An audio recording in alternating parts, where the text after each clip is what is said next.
Hi, I'm Danielle Pashko from Soul Hacker, and I am excited to be joined by celebrity dating coach, creator of a man funnel, Megan Weks. Hi, Megan. Hey Danielle, hey everybody. And we are talking about a topic today that is really something that hits home for a lot of people. It's dating with an invisible illness. And when I say illness, I'm not just referring to a physical sickness, it also can be an emotional issue. And we're talking about things like anxiety, depression, ADHD, it could be bipolar, anything like that. Something that when you're dating, you can't physically see it and it holds people back. And I want to get some of Megan's tips because she's an expert in this area and she could really speak to the challenges of what many people are experiencing, and even something that I had experienced myself when I was going through my own health challenges and feeling unworthy at times. So I'm so glad we get to have this conversation. And as we get started, Megan, can you just share a little bit about your background and what led you to focus on dating and relationships? Sure. Well, I just became fascinated with dating and relationships because I was really unable to maintain one. So I was able to attract people, men specifically, but I could not keep my relationship on solid ground. And so I started my personal development journey based on that, and that opened up so much for me in every area of my life. And with regard to invisible diseases, I support people who are facing these challenges. And I want to speak to what you said, Danielle. It just affects our sense of worthiness. Absolutely. It really, really does. And for you, how do you find that it affects someone's confidence when dating? Do you feel like they just won't even put themselves out there? Well, that's the problem, and you've all seen it. Everyone who's listening today knows that people are throwing the towel in when it comes to dating. And so having a hiccup like this is just going to make it even harder. And that's why I think it's so incredibly important that we're going to open up this discussion today. Definitely. So, what kind of an internal dialogue do you see from your clients that comes up? And how can someone start to shift that when they're feeling the sense of unworthiness? Sure. I think what I've seen, speaking to even some recent clients, Danielle, is just like a complete freeze. And one of the sadder things that I've noticed is it takes you from that abundant place to being stuck in scarcity. So I've seen women who are staying with someone who they know is wrong, toxic, damaging, has hurt them, and yet they're too afraid to step out because they feel that they're just not, they'll end up not having anybody there. And so I think that that's just one of the effects that I've seen that I'd really like to share more on and just let you know that you're so worthy. And that's something I can personally relate to. I'm married now, but Mhm. years before that, when I was going through my chronic health issues and Lyme disease, and it was always easy to attract a man, but then I would feel confident, and then suddenly I'm like after date three, I was like, what if they find out that I'm not perfect and I have these bad days and I'm somehow like damaged, I felt damaged, and it made me less confident in myself and the choices of men I think that I went for, or things that I probably put up with. I don't think I would never do that now, but I think it was definitely a sense of self-worth, and it's so common. It's definitely so common. Yeah. So can people move from who would want to date me to I am worthy of love? I love this question. There's a lot of things that go into it. So when we're sitting there and judging ourselves of like who would want to date me, I just want to point out that that is a very egoic standpoint. And you would think it might be the inverse, like thinking Yeah. everyone will date me is more egoic, but in actuality, um, thinking, it stems from self-judgment. So your level of of judgment of thinking that you're not lovable, um, is stemming from some sort of inner judgment of how you would feel about someone else if if you were out there. It's like we put ourselves in other people's shoes and then we point like and say, well, I wouldn't date someone in this situation. Okay, so let's start there. Let's start with, this all comes back to nurturing yourself and realizing we're all having that human experience and accepting yourself, accepting that this is just something that you're living with, and that we're all out there living imperfect human lives. And I think the more we can nurture those moments in ourselves, the easier it is for us to realize that not only are we lovable, but other people are lovable in different situations. So um, it really comes back to that divine standpoint also, where it's Yes. like, how could you, like, if you were talking to God, for example, or whoever your source is, from that God or divine standpoint, could you really not be lovable? Could that even be so? Absolutely. And also, I think that when people have something going on that is a limitation, they kind of look at everyone else like they have it so together. Like everyone's got something. Everyone is flawed in some way. And I think people need to recognize that. Like life is not Instagram and everyone is not perfect. And someone may not have a health challenge or they may not have a mental health issue per se, but they might have some other thing going on that is totally something that we might not want to deal with. So it's really tough for us to be so hard on ourselves because it's like, we don't know what we're getting from their side of the package. Yeah, and along those lines, you don't want to be so hung up on worrying about what's going on with you and maybe not being chosen for that reason that you're overlooking things that that person could have. And this is a really common thing. You've got to qualify those people and make sure that they are up to par with your qualities and what you want and what you need, because you're not your disease. Yeah, That's just one little part of the whole piece that is you. And I guarantee that it's also, from a silver lining respect, made you into a more dynamic, thoughtful individual, or living in healthier, or more we're always empathetic. growing from that challenge into something different than we were before. And in many cases, people who have faced adversity are just more beautiful in so many ways. Definitely. I also think it can weed out a lot of people in your life who don't belong. Like that was kind of Mhm. a barometer for me. Like if I was dating and I was having a bad day physically, I'm not talking about not being able to get out of bed. I'm just saying like Yeah. I would maybe get migraines or something that maybe would take the fun out of like, just being so spontaneous.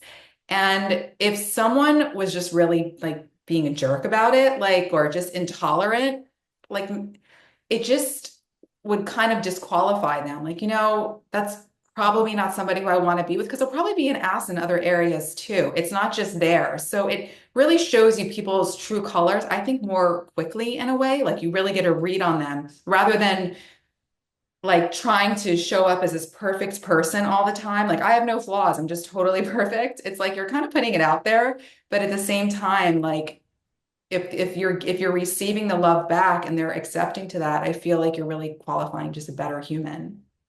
So much so. I love that. In some ways, it truly is a gift to be in the position to take that relationship to a deeper place and see how see how it's received. And whether you end up together or not, that is it's a pivotal moment to learn about one another. Definitely. And what's your take on when to disclose this invisible illness in the dating process? Sure. I like what you said, Danielle. Like you were saying, you were going through these third dates and then you started get to the third date and then, you would Right. just, You're like, do I tell them? Like, do I, like Mhm. spill it out that I have a Lyme? Like, am I going to freak them out? Like, do I ever tell them? Yeah. And there's a lot of that. Everybody has their own personal way that they want to go about it. I feel that we don't go around on the street saying to strangers our conditions, okay? And the people that you're dating are in a sense strangers. They're still strangers. And so I would like to suggest that when you have a certain level of trust built, that is the right time. And you can feel that this person is considering a relationship with you. And that would be the time. Right. I think that's a good point. It's just like you're Yeah. not going to bring up your like childhood traumas to somebody on the second date, Yeah. Like it's just not you're sort of interviewing them too and like seeing if you like them and to just Yeah. so to put it all out there, I would definitely agree with you on that. And so let's say someone's in a situation, you've been on 6 or 7 dates, you're starting to really feel a connection. This person is inviting you home to meet his family, and you realize, Mhm. okay, like we're actually moving somewhere, and you feel like it's the right time to share your situation of whatever it is that you're dealing with that's invisible. Is Yeah. there a way to communicate it that promotes connection rather than making them feel weird about it or having pity on you, that you can still be in a strong position? Yeah, I would say, look, it seems like we're starting to really care for one another. And I feel it's important for me to share some deeper things about me. And I want to also invite you to share, some things about you that would be important for me to know. What do you think? Okay, so kind of get the buy-in and then just say, okay, well, let me know, is now a good time to um, you know, share with one another. And that way we're lowering the defenses and they've agreed to kind of this deeper conversation. That's a great buy-in for kind of any tricky conversation that you're going to have with someone you're dating or later in your relationship, because that will just lower those defenses. And then after that, just say it very matter of fact and just be like, it's important that you know that I have been healing from Lyme, for example. Okay. And it's important that you know because it affects me from time to time. And then share how it affects you. And then check in and see what they think after that. Instead of just offloading this on to someone, just, you're sharing, but then you're asking what they think. And if they say, um, you know, they may not know what they think. They may need a moment to process. And Right. I think that that's very fair. And allow them that time and just say, "Oh, I'm totally open to talk more about it if you have any questions now or later." It just does, it affects me. And it's important that, you know, I think it's important for two people that are getting closer that you're aware. What's really important is that if they can feel that this is something that's um, more accepted by you, that you understand what you're going through and you have a handle on how you're living your day to day, they're going to feel more Mhm. comfortable. So I Right. know delivery can be a challenge if you haven't done it before. And that's okay if the delivery isn't perfect. The right person is going to stick by you. That is true, the right person. And it's just a matter of finding that. And I guess in a follow-up to that question, to even come out and say this, I don't know if you know the answer to this, but are there red flags or green flags someone should look out for in a potential partner before even disclosing anything? Like, are there things that maybe have been said prior to you sharing that kind of lead you to say this is safe or like,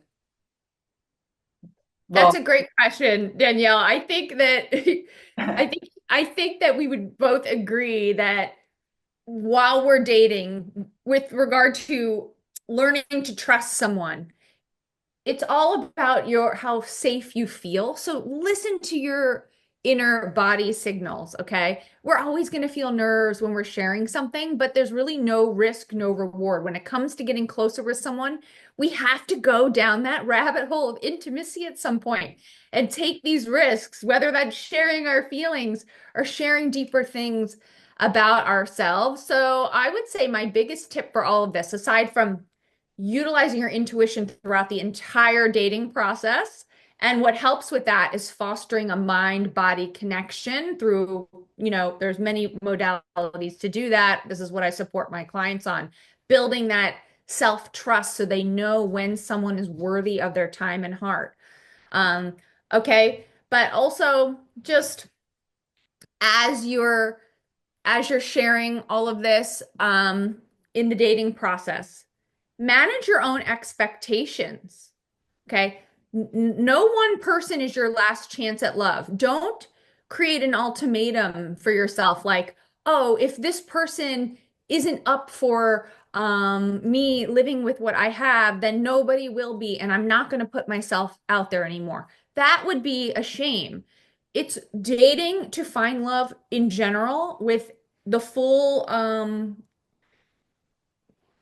the full scope of who we are in general, and if that involves an invisible disease or any other thing that you're bringing to the table or not bringing to the table, the game of love and finding your person is a process. It's exactly that. So you must go through the process. It's those who are putting their hearts out there and are willing to face the rejection are the ones that get their pot of gold at the end of the rainbow. I couldn't agree more. And it brings me back to a funny story. So I was dating somebody and he was foreign and he didn't know anything about Lyme disease. And he goes, so you were bit by a bug and now you're sick? And I was like, what? And he just like could not, I just was like, he's never gonna understand. Like I just don't like that's my red flag. It was kind of laughable, but I liked him and I was like, yeah, I don't really see like there being a future. And after I ended it and I felt like I was really bummed out. I'm like, is it always going to be like this?